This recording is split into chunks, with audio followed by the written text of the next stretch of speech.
சத்தியமிட்டு சொல்றேன், இனிமே வந்து நான் அந்த செருப்பே போட மாட்டேன்.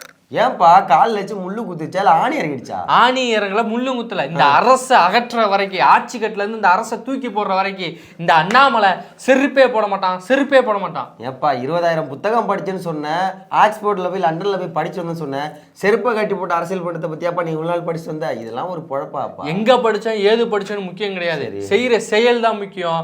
இப்பயும் சத்தியம் மட்டும் சொல்றேன், இந்த அண்ணாமலை செருப்பே போட போறது இல்ல. இது வரைக்கும் இருந்த சாதாரண அண்ணாமலை இனிமே இருக்க போது லண்டன் அண்ணாமலை.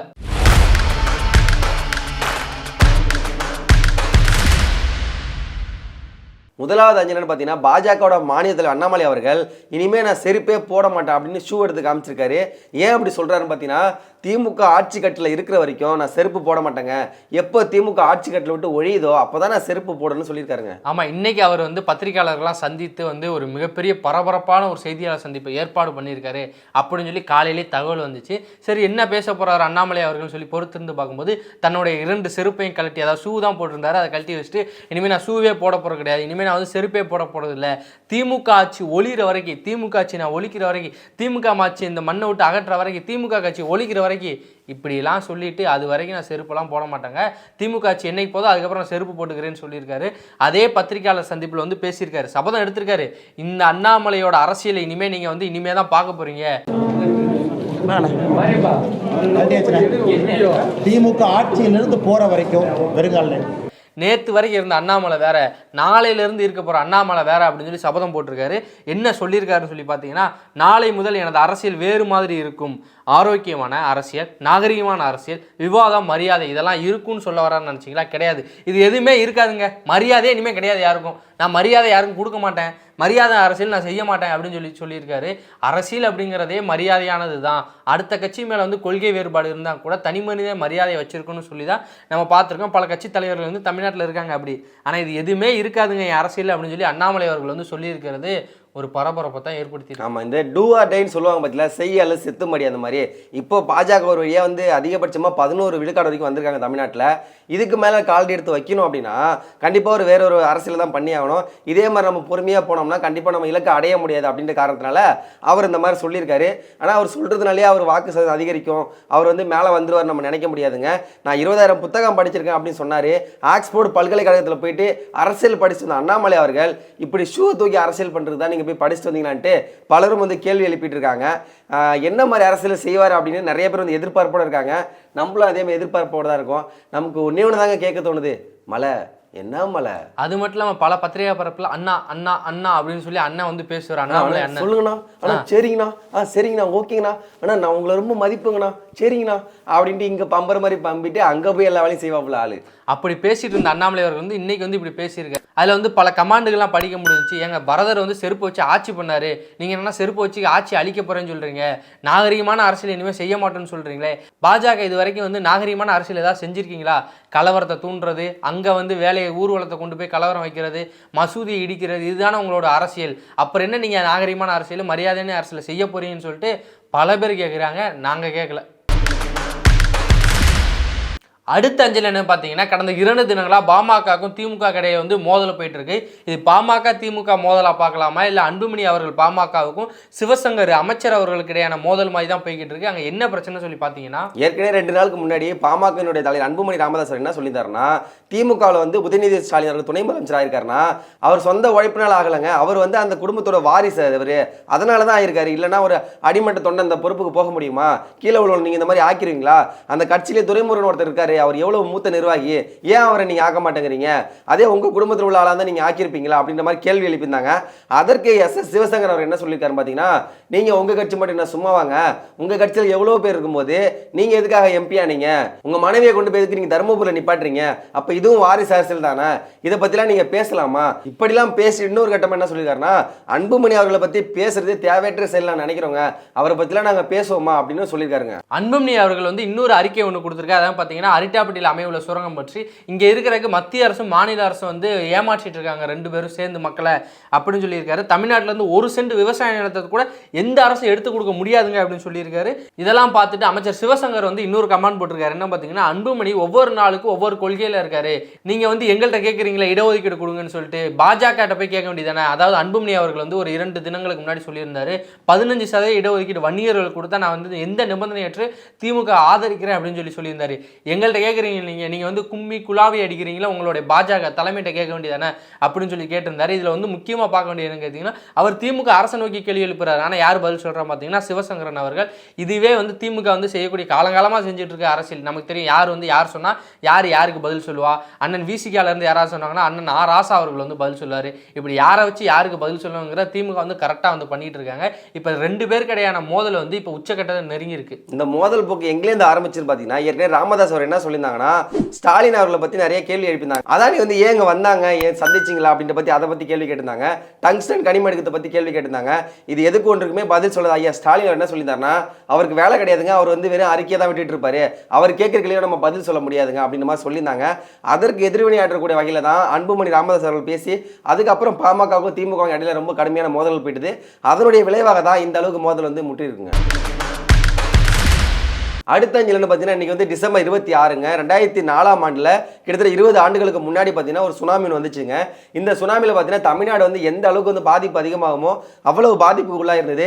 அந்த அளவுக்கு பெரிய ஒரு பாதிப்பை இது வரைக்கும் தமிழ்நாடு சந்திகள் தான் சொல்லலாம். அப்பேற்பட்ட ஒரு பாதிப்பு ஏற்படுத்தினால தாங்க இந்த நாள். கடந்த 2004ஆம் ஆண்டு டிசம்பர் 26ஆம் தேதி இந்தோனேசியா பகுதியில் வந்து ஒரு நிலநடுக்கம் ஏற்படுது. அந்த நிலநடுக்கத்தை ஒட்டி வந்து இந்திய பெருங்கடலை வந்து பொங்கிருச்சு. அதன் மூலமாக வந்து இந்தோனேசியாவில் சுனாமி, அதன் பின்பு வந்து இலங்கையில் சுனாமி, அதன் பின்பு தமிழ்நாடு, அப்படியே மாலத்தீவு அப்படின்னு சொல்லி பல நாடுகளுக்கு வந்து இந்த சுனாமி வந்து ஒரு பெரிய பேரழிவு வந்து ஏற்படுத்தினுச்சு. ஆசியாவிலே இது வந்து மிகப்பெரிய உயிரிழப்பை ஏற்படுத்தின ஒரு பேரழிவு அப்படிங்கிறது வந்து குறிப்பிடத்தக்கது. இந்தியாவில் இறந்தவர்களோட எண்ணிக்கை மட்டும் எத்தனை பார்த்தீங்கன்னா 18,000 பேர். உலக அளவில் இந்த சுனாமியில் வந்து இறந்தவர்களோட எண்ணிக்கை அப்படிங்கிறது 2,29,866 பேர் வந்து உயிரிழந்திருக்காங்க. தமிழ்நாட்டில் குறிப்பாக பார்த்தீங்கன்னா அனைத்து கடலோர மாவட்டங்களும் இந்த சுனாமியில் வந்து பாதிக்கப்பட்டுச்சு. முதல் நாள் முழுவதும் வந்து பலத்த காற்று, சூறைக்காற்று, மழை அப்படின்னு சொல்லி இந்த இது வந்து போயிட்டு இருந்துச்சு. இரவில் வந்து கடல் பொங்கி ஊருக்குள்ளே வந்து வந்துச்சு. சென்னையிலேருந்து கன்னியாகுமரி வரைக்கும் இருக்கிற பல கடற்கரை கிராமங்கள் வந்து அழிவை நோக்கி போணுச்சு. நம்ம இப்போல்லாம் சுற்றுலாத்தலம் போய் சுற்றி பார்க்குற தனுஷ்கோடி இந்த சுனாமியில் தான் முழுமையாக வந்து அழிந்ததுங்க. இந்த சுனாமியில் வந்து பார்த்தீங்கன்னா கிட்டத்தட்ட இறந்தவங்க மட்டுமே ஒட்டுமொத்தமாக பார்த்தீங்கன்னா 2,29,866 பேருங்க. அதில் காயமடைந்தவங்க பார்த்தீங்கன்னா 1,25,000 பேர் வந்து காயமடைஞ்சிருக்காங்க. காணாமல் போனவங்க எத்தனை பேர் பார்த்தீங்கன்னா கிட்டத்தட்ட 43,766 பேர். இந்த சுனாமியில் அவங்க எங்கே போனான்னு தெரியாத காணாமல் போயிட்டாங்க.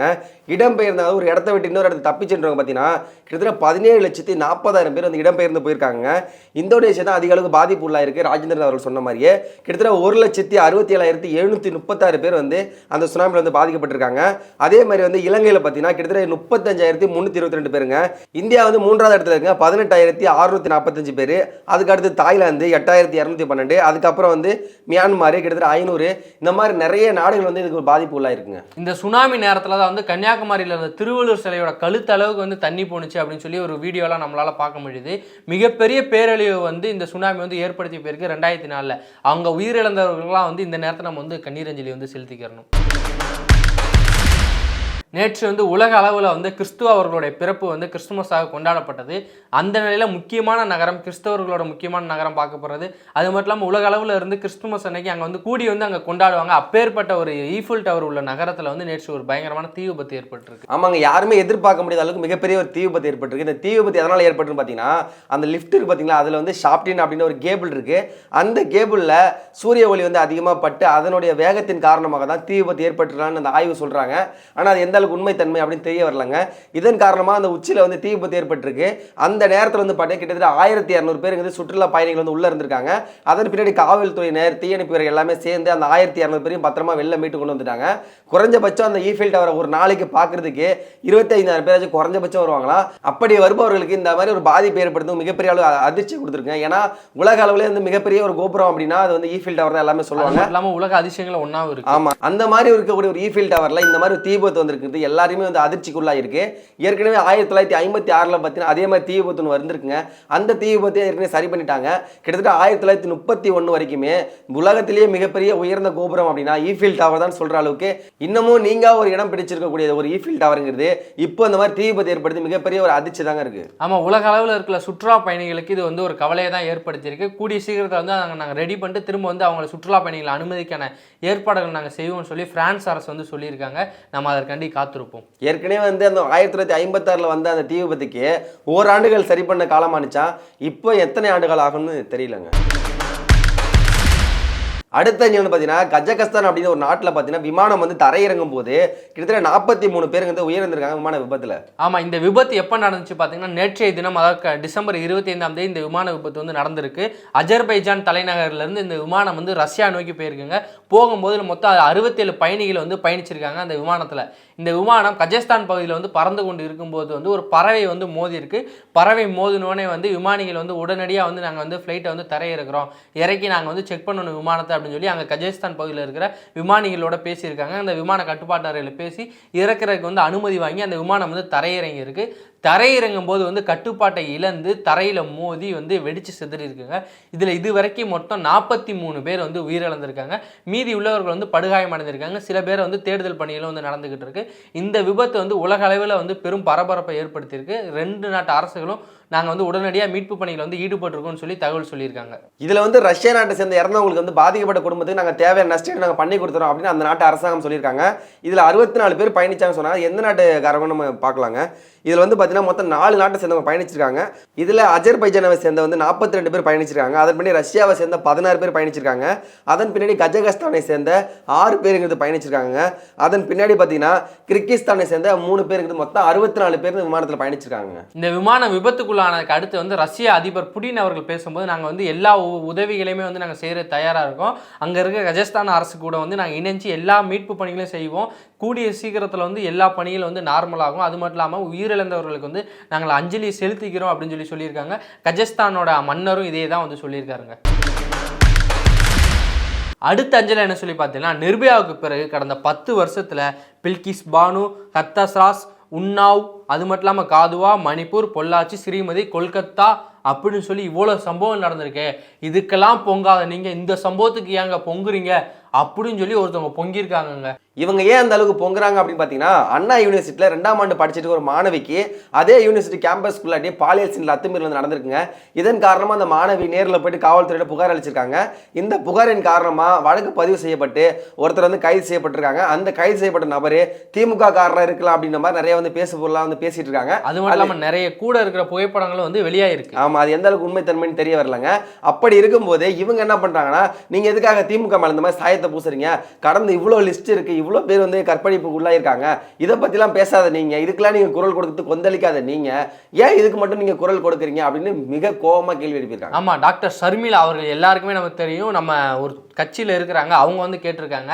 அது மட்டும் இல்லாமல் நம்ம வந்து ஒரு லிஸ்ட்டெல்லாம் எடுத்து பார்த்தோம். கடந்த 2021 முன்னாடி வந்து பல போராளிகள் இருந்தாங்க, பல புரட்சிவாதிகள் இருந்தாங்க. அதாவது வந்து மதுபானத்துக்கு எதிராக வந்து போராடினவங்க இருந்தாங்க, கூடங்குளம் அணுமின் நிலையத்துக்கு எதிராக போராடினவங்க இருந்தாங்க, பசுமை வழி சாலைக்கு எதிராக போராடினவங்க இருந்தாங்க. அது மட்டும் இல்லாமல் நீட்ரன், ஈத்தன், மீத்தன் எல்லாத்துக்கும் எதிராக போராடினவங்க இருந்தாங்க, பரந்தூர் விமான நிலையத்துக்கு எதிராக போராடினவங்க இருந்தாங்க. ஏன் இன்னும் லிஸ்ட்டு போயிட்டே இருக்கு. இப்படி 10 எத்தனையோ போராளிகள் இருந்தாங்க. அவங்க எல்லாமே திமுக ஆட்சிக்கு வந்ததுக்கப்புறம் வந்து கூண்டோட காணாமல் போயிட்டாங்க. எங்கே போயிருக்காங்கன்னு சொல்லி தேடி பார்த்தா அவங்களும் அறிவாலயத்தில் தான் போய் உட்காந்துருக்காங்க. இப்பேற்பட்ட போராளிகள்லாம் வந்து திமுக அரசுக்கு ஏதாவது இன்னல்கள், இக்கடு, அதுக்கப்புறம் வந்து ஏதாவது பிரச்சனை வர மாதிரி சம்பவம் நடந்தால் பொங்கிட்டு வந்துடுவாங்க. எங்களை மீறி தாண்டா நீங்கள் திமுக அரசை தொடரணும் அப்படின்னு கேட்பாங்க.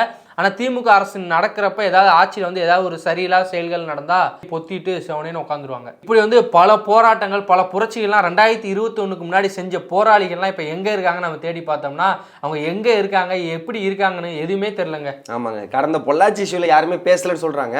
பொள்ளாச்சி இஷ்யூவில் பேசாத ஆள் கிடையாது, எல்லாருமே பேசுனாங்க. ஒரு சிலர் வேணா பேசாமல் இருந்திருக்கலாம். பொள்ளாச்சியில் அந்த பெண் வந்து கதற இன்ன வரைக்கும் நம்ம காதில் கேட்டுட்டு தாங்க இருக்குது. அந்த அளவுக்கு பொள்ளாச்சியில் அத்துமீறல் நடத்திருந்தாங்க. அதற்கு எத்தனையோ பேர் வந்து குரல் கொடுத்தா இருந்தாங்க. அதுக்கப்புறம் ஸ்ரீமதி பாப்பாவா இருக்கட்டும், இதே மாதிரி நிறைய விஷயங்களுக்கு வந்து எல்லாருமே குரல் கொடுத்து தான் இருக்காங்க. இப்போ இந்த அண்ணா யூனிவர்சிட்டியில் இந்த பெண்ணுக்கு நடந்த அநீதி எதிர்த்து எத்தனையோ போராட்டம் வந்து நடத்திட்டு இருக்காங்க. ஒரு பெண்ணுக்கு ஒரு அநீதி நடந்தா எல்லாருமே கேள்வி எழுப்ப தானே செய்வாங்க. நாம் தமிழர் கட்சி இதுக்காக கண்ணம் தெரிவிச்சு அவங்க வந்து அறிக்கையை வெளியிட்டிருக்காங்க. அதன் பின்னாடி அதிமுக வந்து ஜெயக்குமார் அவர் தலைமையில் இன்னைக்கு போராட்டம் நடந்துச்சு, அவங்களையும் வந்து கைது பண்ணியிருக்கீங்க. நாளைக்கு எடப்பாடி பழனிசாமி அவரோட தலைமையில் நாளைக்கு போராட்டம் நடக்கும் சொல்லி அறிவித்திருக்காங்க. அதன் பின்னாடி பாஜக தமிழிசை இருக்காங்களா, அவங்களோட தலைமையில் இன்னைக்கு போராட்டம் நடந்திருக்கு, அவங்களையும் கைது பண்ணியிருக்கீங்க. இந்த மாதிரி ஒரு அநீதி நடந்துச்சுன்னா அதுக்கு எதிர்த்து ஒரு போராட்டம் பண்ணினாலே இந்த அரசாங்கம் கைது பண்ணுது. அதை பத்தி நீங்க பேச வாய் உங்களுக்கு கூசுதுன்னா நீங்க இது பேசுறவங்க வந்து தவறுன்னு சொல்றீங்க. நீங்களும் ஒரு பெண்ணு தானாக்கா? ஏக்கா சர்மிளாக்கா, உங்களுக்கு மனசாட்சி கொஞ்சமாச்சும் இல்லையா? உங்க வீட்டுல ஒரு பெண்ணுக்கு இந்த மாதிரி நடந்தா இப்படிதான் நீங்க பேசுவீங்களா? இப்படி வந்து போராட்டம் பண்ணுறவங்களாம் ஒரு பக்கம் கைது பண்ணிட்டு இருக்காங்க. அந்த குற்றவாளியை வந்து கண்டுபிடிச்சு அவருக்கு மாவு கட்டெல்லாம் போட்டிருக்காங்க. இன்னொருத்தர் வந்து கூட இருக்காரு, அவரை நாங்கள் கூடி சீக்கிரம் கண்டுபிடிப்போம்னு சொல்லியிருக்காங்க. இதெல்லாம் வந்து வரவேற்கத்தக்கதான். இன்னொரு விஷயம், ஐயா ஸ்டாலின் அவர்கள்ட்ட வந்து நாங்கள் கேட்க வேண்டியது, முதல்வர் அவர்களே எங்களுக்கு வந்து இன்னொரு தனிப்படை அமைச்சு கொடுங்க. 2021 வந்து இருந்து தொலைந்து போன போராளிகள், அதாவது கூடங்குளம் போராளிகள், அப்புறம் வந்து மது ஒழிப்பு போராளிகள்லாம் கண்டுபிடிக்கிறதுக்கு இன்னொரு ஒரு கமிட்டி அமைச்சு அந்த போராளிகள்லாம் கண்டுபிடிச்சிங்கன்னா இன்னும் ஆட்சி சீரம் சிறப்புமா இருக்கும்யா. சாட்டை எடுத்து நாட்டை திருத்து, இளம் தலைமுறை தானே நீ வழி